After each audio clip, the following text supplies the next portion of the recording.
Yo, yo, yo, what's going on, everybody? It's your boy Los.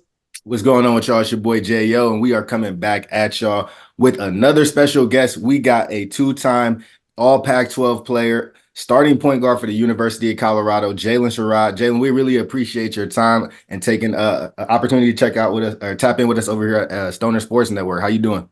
I'm good. How y'all doing? Doing We real good, good. we good. Doing real. Hey, you could have just summed it up by saying a dog. Because that's what, hey, she don't play no games out there, Jay. She don't play That's a no fact. games out there, Jay. I think a lot of people this season, if there was some new fans that were watching, a lot of people got introduced to your game when y'all played LSU. Y'all started the year off strong. Y'all beat the defending national championships. Tell us about that game and that experience. Um, I mean, I think JR called a bunch of us around August. It was like, y'all want to go play LSU the first game, and I think we all was in the mindset of why not us, put our names out there. Nobody was expecting us to win anyway, so we didn't have much to lose at that point. So I think we just went in with mentality like we always do, just trying to go out there, prove each other right. Stick to what we do, play our brand of basketball. I think one thing about us that people can say is we're consistent with how we approach the game. Like we didn't really try to do nothing crazy. We don't have the 5 stars and the McDonald's All Americans. Like nobody was coming behind the curtain, that was gonna shock anybody. So we just stuck to our game plan and let it play out as it may. Where and you are a tone setter. When you come into the game, you're a tone setter on both ends of the floor. You're gonna pick up 94 feet. You're I, gonna I guard. was about to say, don't at me. Top five two-way PG in the country. Oh, Top five. easily. That's not even a debate. Um, where did you get that mindset? Like where did that come from? Take us back. Like where did that start? Where you were like, all right, this is how I'm gonna put my imprint on the game.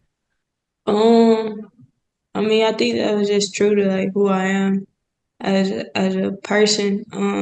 I knew early on how I was gonna win and what was gonna make me different. It was the intangibles. Like in no interview I ever did in my life was I was like, yeah, I'm gonna go out there and drop 30. Like that's just not me, man. And if it happened, it happened. It has happened, but Oh, it's we not know. my. We It's know. not a. It's not like a. What I go into the game with, I go into the game saying if I'm not the most energetic, passionate, hardworking player on the court, I'm not doing my job. So just sticking to my principles of how I believe in myself, where I know I can separate myself, and just staying true to myself, not really trying to be nobody else. And like I said, that I think that goes back to like high school of just really knowing where I set the tone and where I win at on the court, and know that like I'm just gonna outwork people. I'm not gonna, out talent nobody or outshoot nobody. I'm just gonna outwork you at the end of the day. And when you tired, I'm just getting started. It's kind of the That's mentality real. I have. So That's real. So you said high school. Gotta take it back for a second. Ramsey High School. Your name rings bells in Birmingham. How much would you say growing up in Birmingham influenced your game, influence your style of play? um I don't know how much like I would say the city had on the influence. I think my trainer more than anything being here, and I got with him when I was at Ramsey, and I've been training with him since I was 13 at this point. Damn. Okay. It just he really instilled a lot of those qualities in me. He really instilled a lot of that mentality in me. And so I give a lot of credit to him. In the city itself, it was tough. You hearing all the names going around in terms of, I mean not Colorado, Birmingham ain't really been big on women's basketball um, for a long time. I mean, when Morgan came through at Mississippi State and did what she did against UConn, she put women's basketball on the map. And then I know DeWanna Bonner went to Fairfield High School Yeah. and then Auburn out of that. So she was in the conversation. And not to say women's basketball wasn't important. It was. I mean, it was a lot of high quality matchups in high school that even I had. And the gym was packed from the top bleachers to the bottom. So I'm not saying it wasn't there, but The spotlight, the national yeah, spotlight in wasn't. terms Yeah. on like college level and pro level, you really didn't see a lot of that. So um, I think if anybody inspired me, it was more Morgan. just to Okay. see what she did at state. That's what's up. That's what's up. On that with what she was going through at the time, and just her whole story the last 2 years she was at state. Um, just really, inspired me too, because she's small and people talk, and told her she couldn't do something, and she went out there and, shocked the world and really, I think, in my opinion, started the whole, trend of the variety in women's basketball, For because sure. it wasn't just UConn no more after they did what they Yep. did. So yeah. Who would you say got you like what got you started with basketball? Who put the ball in your hands? In terms of who put the ball in my hands, I would say my next door neighbors. It was three brothers. Damn. Okay. And they had a hoop in the backyard, and I would just go out there and hoop with them. And honestly, I really didn't know nothing about ball. I really didn't. I was just going outside to play with, my neighbors, and where I guess in a sense it took a serious turn was my uncle, who was a hooper himself. I guess one day saw me out in the backyard and asked my mom, like, have you seen her play? And my mom was like, no, I just, I'm the only girl in the neighborhood. So she would just look outside to make sure I was good and wasn't getting messed with or nothing like that. My uncle was like, you really need to watch her. Like, she can hoop and she's really good, and you need to put her on the organized basketball team. So I would say, in terms of getting me to where I am now, in terms of the seriousness and competitiveness of ball, my uncle was the first person to see me and relayed that message to my mom's. That's what's up. What's up? And who would you say are some players like when you was growing up? Who were some people that you watched that you kind of like molded your game after, kind of, or just took stuff from, or you just some of your favorite? Um, Definitely say Mo. Just like I said, being here and being another, small point guard. Um, I mean, I still got the video in my phone of watching the shot that she hit against UConn, man, and That's tough. it was just really inspiring to see, and she deserved every bit of that moment. So I would definitely say her. Who else would I say? I don't know. I love Candace Parker growing up. I got a little. We I all had love a Candace. We all love Candace. I had like a poster, like a vision board I did, and I was like, I want to be next Candace Parker. Knowing that, I mean, I was 5'6" when that happened, but as a kid, just seeing what she was doing and the excitement around women's basketball that she brought to the table. Like, my dream school was Tennessee growing up. I wanted to go to Tennessee. Um, and so yeah, I would say her. Then I also say AI. Love AI, just how he, carry himself and unapologetically himself. Um, I think that's something that spoke to me on a character level. So yeah, Word. I That's see the good. AIT right there. So Nah, for it's sure. not even mine. I just so happen to have it. Hey, you go, hey, hold up though. AI was my favorite player growing up too. And then Candace Parker, I feel like if you saw Candace Parker growing up, she was like one of the first players that made you just say like, wow, like she was just Yeah, so different. The size, the athleticism, the length, Nah, just for yeah, everything. sure. She could handle the rock. She was dunking. She was doing so much stuff that was just so different at the time that you was just like, whoa, like what is she on? So yeah. Candace Nah, it Parker, was crazy. She was crazy for sure. And yeah, the thing is, you say AI. There's one of my favorite women's basketball players of all time, and I don't even know you. You might not even know who this is. You probably do, but she's my favorite. I don't know, like something about her game, the way she played reminds me a lot of your game. Deanna Nolan. She used to play for the Detroit Shock. Hmm. She was so cold to me. She was so tough. She had a motor. She played both sides of the floor. And every time I watch you play, I say, "Damn, she remind me of Deanna Nolan. Damn, she remind me of Deanna Nolan." So, when JL told me about this interview, I was like, "Man, it's gonna be tough because JAYLYN literally remind me of Deanna Nolan, and that's one of my favorite women's hoopers of all time." So, nah, your game got a lot of that dog in it, just like you said. AI is one of your favorite, Candace one of your favorites. So, no, that makes sense. That makes sense. So when you was growing up, did you play any other sports, or was it always just basketball, or was it kind of just like you was Yeah. with the neighborhood kids and y'all just was doing whatever? No, I did a couple things. I did karate growing up. Uh, Damn. I did. I ran track in high school. I made the softball team, but I wasn't messing with the dirt. I'm very, very like OCD Hey, and me and you both. very just, just the Passion. thought of like standing in the field dirty for 3 hours wasn't my thing. No knock to them, they're great athletes, but I just couldn't do that for myself. I couldn't see that for myself. I've never But heard I nobody love say. softball. I I've really never heard love it. nobody say that. I've never heard Yo, that's somebody funny say because that I that's couldn't No, play softball because of the dirt. she keeping it a whole yeah, I bean right couldn't. now. I I know a lot of couldn't, It people bro. wasn't felt that nothing to way, do but with the sport. It was the dirt. I just couldn't get Yeah, I it. couldn't, Like, man. I just nah, man. But I really love the sport, man. I got a friend that played at Florida State when they won the Natty in softball. So I have become a fan and actually have learned the sport. But I nah, man, I couldn't. Like I don't know, something about the dirt just wasn't it for me. I ain't that's mad at funny. it. I ain't mad at it. What else did I do? I think that was it. I think. I mean, I tried a lot of stuff though. But basketball was always my heart. So yeah. And when did you decide, like, all right, basketball is my thing. This is what I'm pursuing. This is what I want to do. Um, I would say around 10th and 11th grade, I knew I can go to school for it. Mhm. Um, about 10th grade, also, I knew I wasn't going to Tennessee, so that's around the time that I kind of Okay, okay, settled okay, in okay, with. okay, okay. Now look, I'm sorry to cut you off. Sorry about your question, JL. Now we're gonna have to talk about the high school recruitment. Because Mhm. you ended up at Colorado, which is no slouch of a school.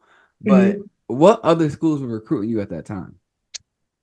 Um, to be honest, my top two choices was between Colorado and Tennessee State. Totally different schools, totally Wow. different Yeah. levels. But I'm not a transactional person at all. I'm very relationship based, and I make decisions based on loyalty and just character. That's real big to me. Beyond all, like I tell everybody, man, if it was about the money, I wouldn't have been in Colorado for 5 years. Like I can guarantee you that.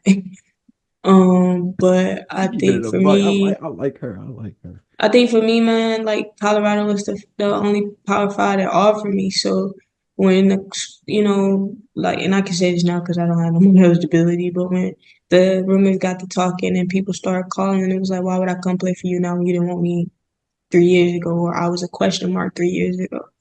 So just I'm a loyal person, and it just didn't feel right for me to leave JR when they were that staff was the ones that really was like, nah, this kid's good enough to come play for us. So I kind of took that personal, and that's just stuck with me ever since, which is why like I stayed at Colorado for 5 years. But I mean, other than that, I mean, I had a lot of, I had a good number of schools recruit me. They just went Power Five. Tulane was on the list.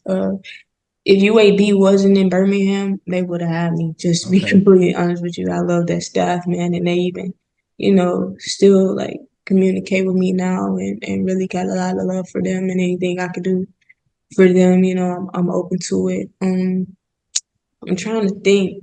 Oh, don't nobody that recruit me hear this because I can't remember, but it was a bunch of schools out It's there. a minute ago. It's a minute ago. Yeah, yeah, but yeah, that was just kind of it on that one. But I mean, yeah, it was a lot of good schools out there, but I was really going with the relationship. Like, I mean, Colorado had won two Pac-12 games the year before I got there, so it wasn't, the glitz and glamour that really drove No, me no, there. you definitely turned them up. You definitely turned them up a little bit. You So definitely what turned them up. what would you say stood out about the relationship? Because I feel like you can kind of see when you watch the games, you can see that you and the coach have a great relationship. You guys communicate a lot. It's kind of like you're the coach on the floor, and you kind of like have you understand what she wants, so you kind of you just got it done. You did exactly what the team needed for you to do. So talk to me about that relationship that you had with your coach.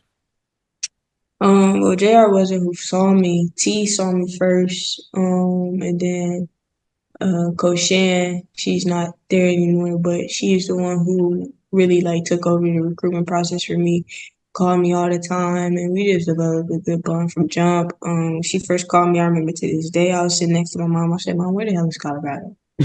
Like I didn't even know where the school was, man. And then we started looking at how far away it was, and we was all like, "Where the hell y'all see me at to even know me?" Like, So um, just building that bond early, man, and I think they started recruiting me maybe 11th grade. Okay. Yeah. And like by my 12th grade year, I was calling them, just, keeping it a buck. Like I mean, I got ejected from a game in high school um for like fighting or something. I threw a punch or something in the game, and Which is so crazy because your demeanor is so chill. So I know they pissed you off.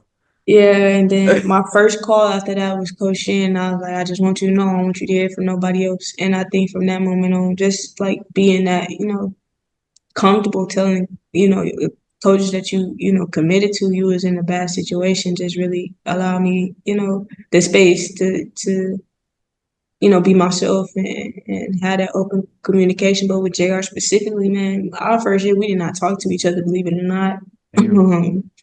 I really didn't like JR my first year. Just because I think we were so similar in our like we're both reserved and we didn't really get outside of our shells. Um, and we just really didn't talk. And me, type of player I am, I was like, I can't read her mind. I don't know what she wants. I don't know if I'm doing a good job. I mean, because after the first 8 games of the season, I was the starter, and I was like, she Okay. didn't throw me into the fire, and she Yeah. not even talking to me. Like, what's going on? I'm 17. I don't know what's going on. I'm out here with 22-year-olds that's cussing me out because they want the ball, and I'm like, yo, what's going on? And I knew in my head, like logically, it was some sort of trust there because I was a 17-year-old starting point guard.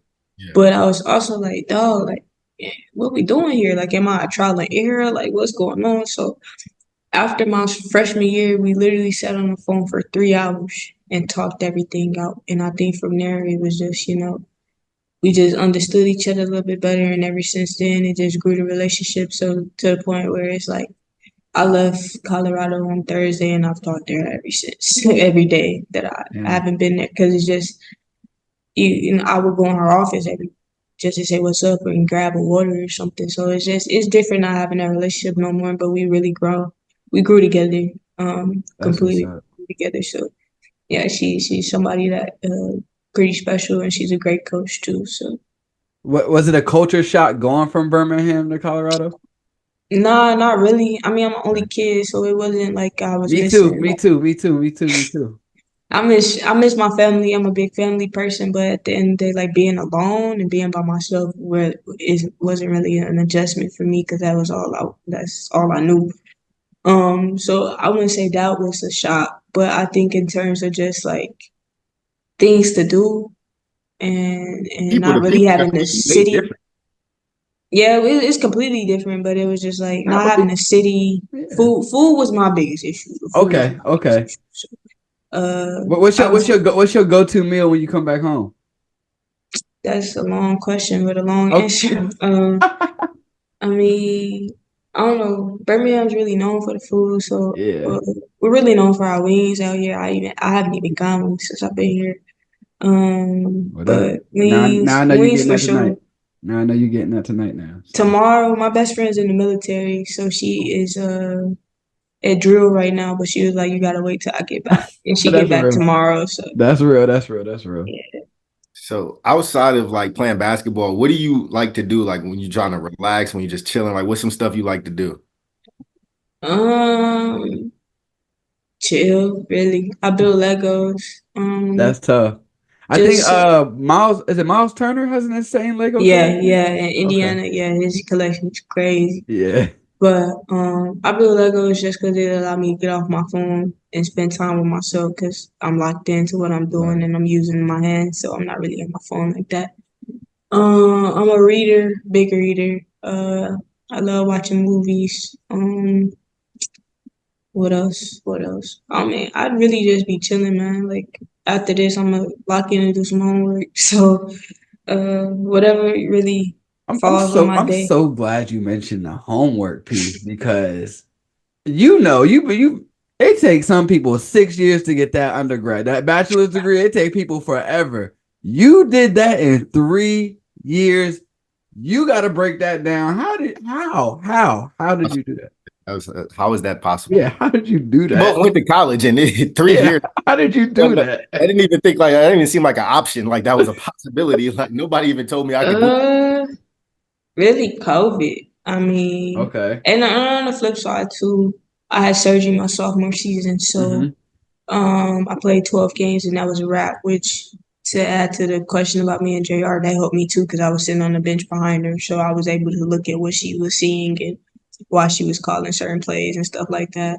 But back to the academic piece, I mean, COVID happened and really like She be so nonchalant it about it. Like wasn't it's like not COVID. like COVID was terrible, but that allowed me to be on online school. And man, I was taking like 7 classes a semester. Um, just because I had surgery, I wasn't hooping. I ain't had nothing but time on my hands, and I haven't been in a classroom in 3 years. I've been online ever since COVID. So, and I know some people don't learn that way, but it gave me the opportunity to where I could fit more things into my schedule and I could do more stuff with my day. Like I didn't have to go to class from 8 to 10. So I could, get my workout in before practice instead of after practice because I had class and then I was at home by 4:30. So I had all day to do homework and then I got my homework by 7:30. So I got my free time to chill before bed. Like it just allowed me to rearrange my schedule the way I want to. Um, so I think that's really how school ended up working out for me to where I ended up in a position where I'm getting my second master's right now just because I'm free to do, whatever. Like I can say where most people, can't. Like if we had this call earlier in the day, I couldn't do it because I had class. Like I don't have that problem. So it all worked out for me. So, I mean, like Carlos said, my boy Lo said, you make it sound so like, oh yeah, I just did this. It was like this. It's so simple. You make it seem so simple, but most people wouldn't even have the thought process to be like, all right, I could get this done. I could have time for this. Like that takes an extreme level of like focus and like dedication to be like, I'm gonna knock this out. And then you like you said, you're about to have your second master's before you even, graduate or leave college. Like you finish your college basketball career, and now you're leaving with 2 masters. That's wildly impressive. Like I think a lot of people will hear that and just be like, wow. Because we all were in college and none of us got 2 masters before we left. Like most people have to go back to get their master. So that's crazy. That's wild. But I mean, Shelly believe been it or there not, I hate 5 years. school too. That's the crazy And, part. and she says she hates school. Like I that's hate it. I don't like school. I think the process of Okay. school is not. I think the process of school is don't very. say nothing crazy. I Don't, know. I know.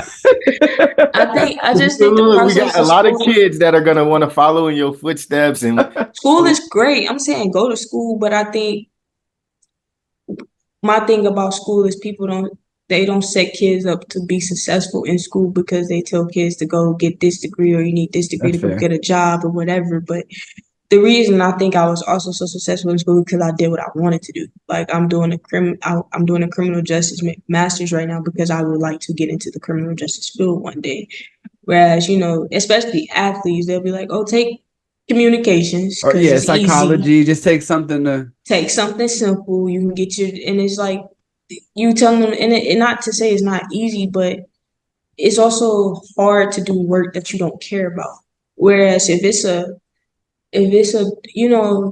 everybody likes social media, put them in a in social media, managing Mhm. courses. That's something that you can That write a paper on Instagram on how yeah, I get Instagram what you works because you mean. use it all the time. Something you interested in, something you passionate Yeah, about. yeah. It's hard to do something that's easy if you're not passionate about it too. So And not to throw I think nobody under that's the my issue with school. Like I think in knowing like how it's worked out for me, a lot of people get messed up because they're not doing what they're passionate about. And that's why it seems like school a drag for a lot of people. Nah, for sure. And not to throw nobody under the bus. I'm watching this baseball game the other day. It's a college baseball game. Pitcher from Mississippi State. He's undeclared on his major, but he's a senior. So I'm just saying, what you doing is extremely impressive. Yeah. So what was the first masters you got in?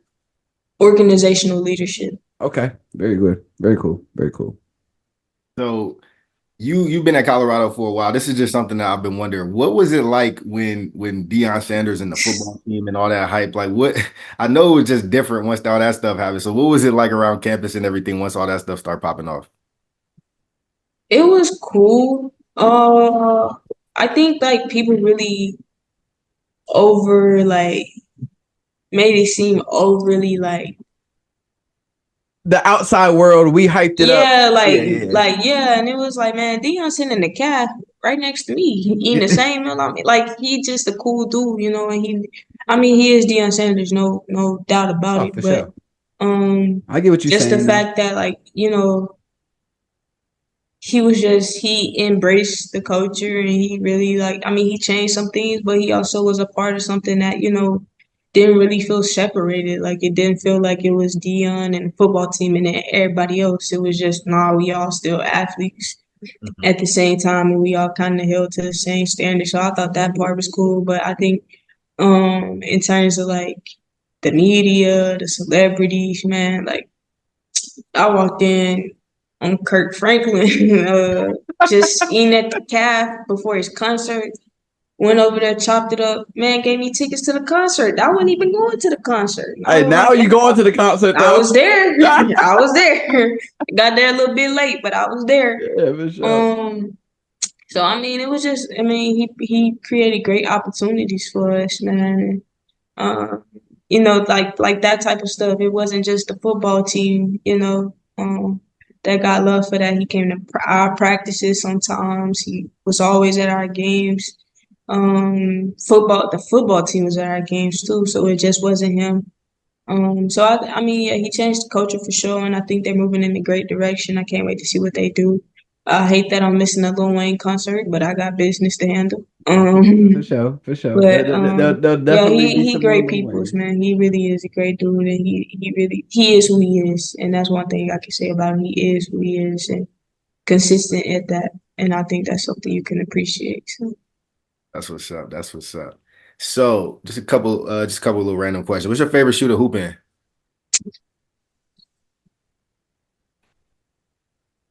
before Kyrie left Nike, I was a big Kyrie person, man. I love Kyrie's. Hey, Kyrie, that If shoe. I could, if I could go order a pair of Kyrie's again, I would. But Okay, okay. Get them answers. Kyrie, I'm about to say I'm about to get them answers. I need to see what We those want the talk about. answers. Hey, Kyrie still got some shoes. But keep going. yeah, Kyrie for sure. Was my favorite. I think this year I got back into Kobe's, so I would say Kobe's, but only like the eights and sixes Eights I and can't sixes. wear. Yep. Certain Kobe's is just like man, bro, he's a little bulky, Yep. but I would say Kobe's too.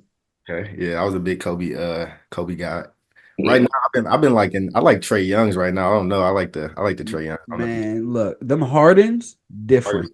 The Hardens is crazy. I never hooped in them, but they look crazy. The Hardens and them Gilbert Arenas, they retro his shoe.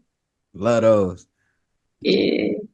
So what would you say? Did you have any like game day superstitions or anything like that? I wouldn't call it superstitions. I just have a routine. I would get ready, shower before every game. I had to be the first person on the court. That was just my thing. Um, and then I would give a wristband to JR before every game and tell her that she was great, and she would say you're great. And I'll do my jumps at the baseline, and that'll be it. That's But I hard. wouldn't That's say hard. they were superstitions. I just had a routine. Anything specifically you brought on the road trips, like you had to have it on the road trip. One thing you had to bring. Snacks. That was Okay. about Oh, it. That was about it. I'm a very picky eater, so I had to try to manage that. What kind of snacks? What's your snacks? What's your like go-to snacks? Uh, you got $20. You pull up at the 7-Eleven. What are you grabbing out of that 7-Eleven? some sour straws. These right here. She had them I on deck. love She 'em. had them on Yeah. deck. Oh, I was on the road. I had to get my snacks for me. I eat them like crazy. Reese's. And any type of hot chips. I eat hot chips a lot. I'm a spicy person, so Okay. Okay. Okay. yeah. And so we talked about how you took defense real serious. Who was would you say is some of the toughest players you had to guard throughout your career? Toughest players I've had to guard. Juju for one, just because she's a true 6'2" point guard, and that's just crazy in itself. But Yeah, she is a good guard for um, sure. yeah, she's hard to guard for a multitude of reasons. But I think her size really separates her, especially with the position she's playing. Yeah. Who else? Charlize from Washington Yep. State. Yep. She's tough. She's tough. I'm thinking about the pack right now. That's all. Hey, to be honest with you, that's all you got to think about. Pac-12 is, man, that Pac-12 is so heavy.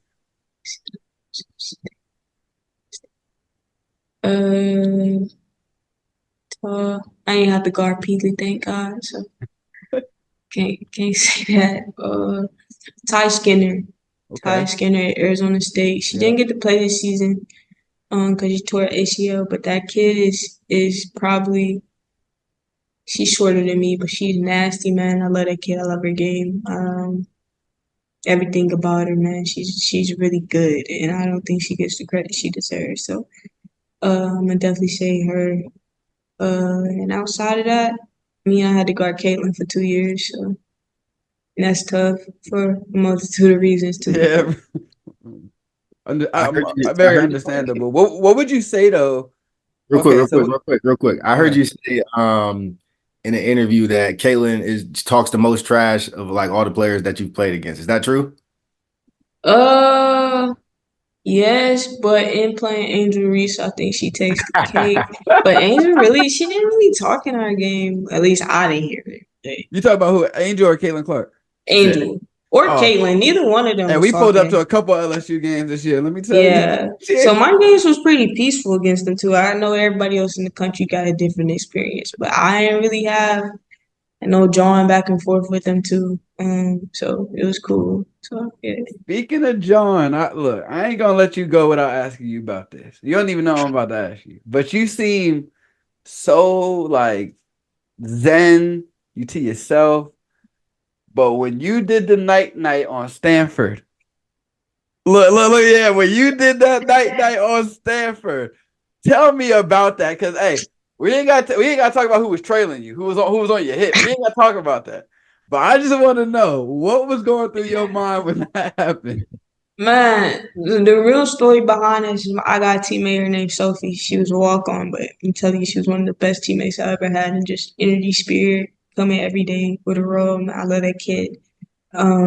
She came out, and before the game, she was like, "I need you to hit this celebration for me." And I was like, okay, but I told you, I told her, I was like, that's more of a in the game, like it's over type celebration. Cause she wanted me to do it after an and one. And Okay. against Cal, the game before, she wanted me to hit it, but I forgot.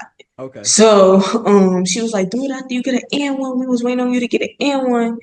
And so, when the steal happened, cause she was trying to foul and they Yep. didn't call it for Yep. whatever reason. It was an and one. It was an Yeah. and one. And so I did it, but when I tell you I had no presence of mind, like even after the game, I think Bendu Yaney that used to play at OSU, she was like, Jalen funny for that. And I had hit her up and I was like, why is it funny? She was like, cause Cameron's Steph, they close, they family. And I was like, bro, that was not even in my head, bro, like when I did it. So yeah, I see how it came off, but I promise you that was just like Oh no, it came off that to was me just a like Jalen really that. She really that. that Like was just a what's the word I would use?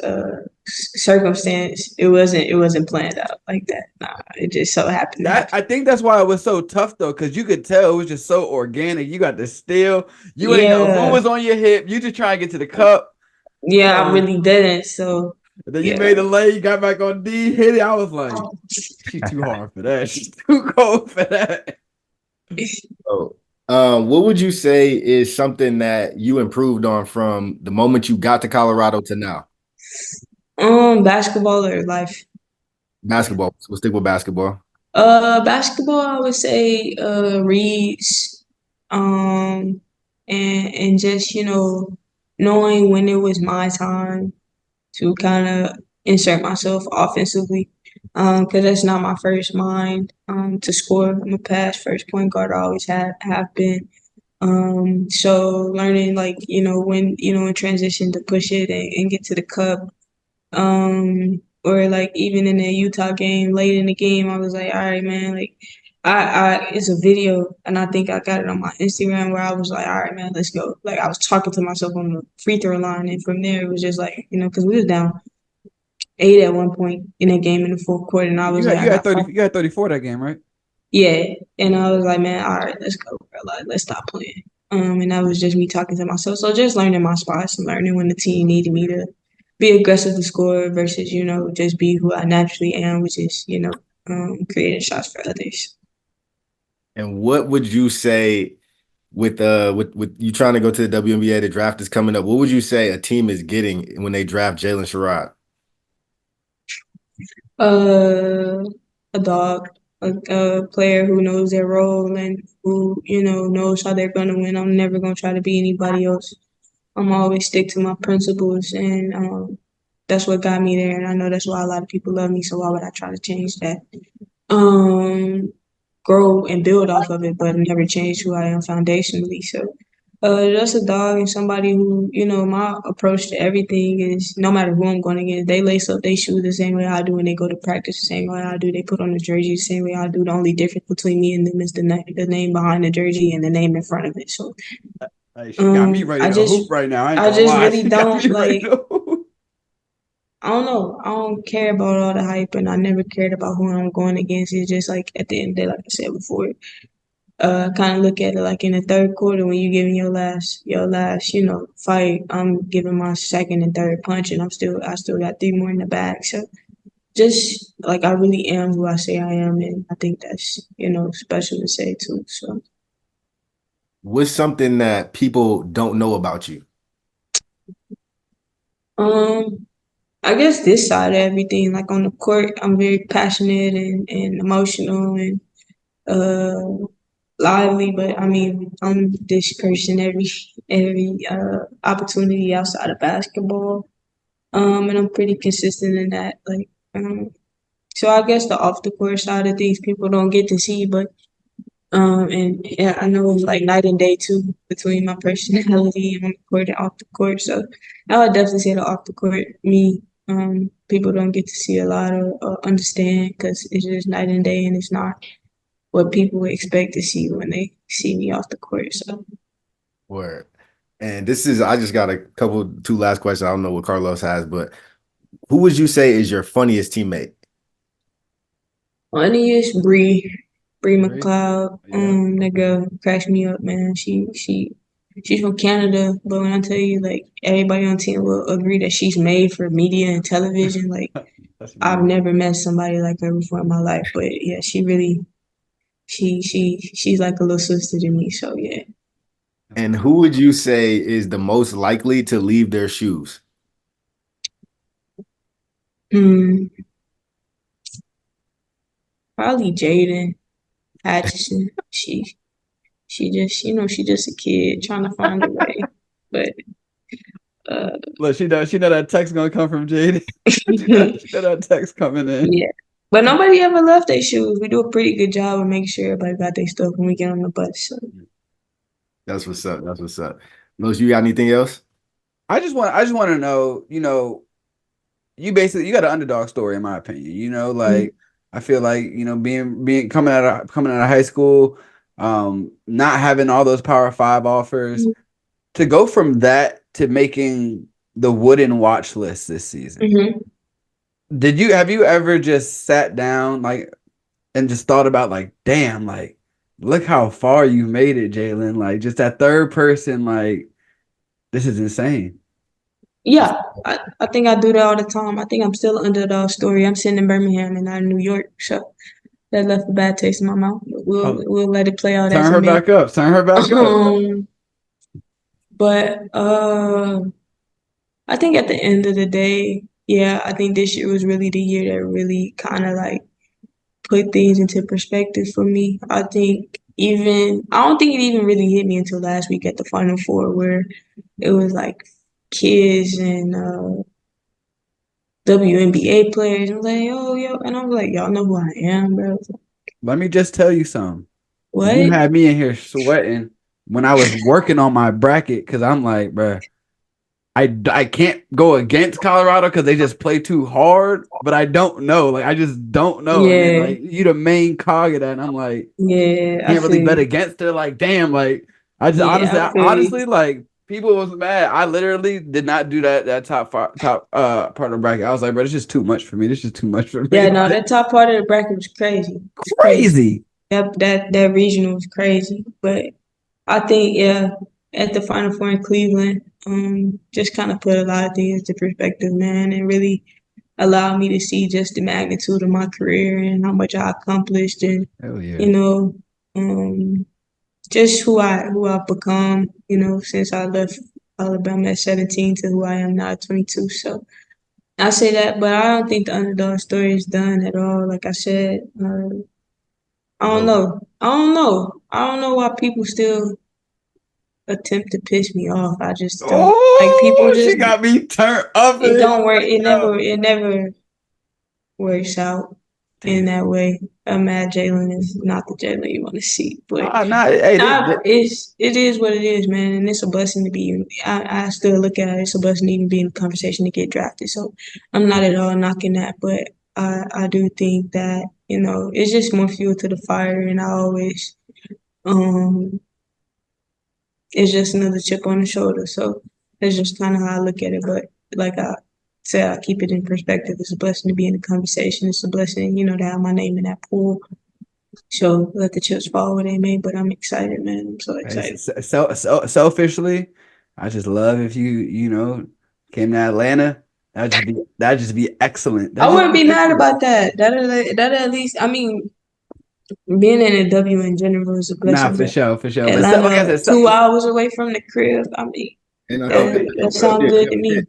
That'll be a good fit. I feel like you'll fit right in with that team. But like you said, the underdog story is still writing itself right now. I think the next stop, like you said, is the WNBA. You got to get on a roster. We know how how tough it is. There's limited roster spots, but I feel like just your mentality, the way you are, like the way you've always been since you were that 3-star recruit, just trying to make a way in Colorado.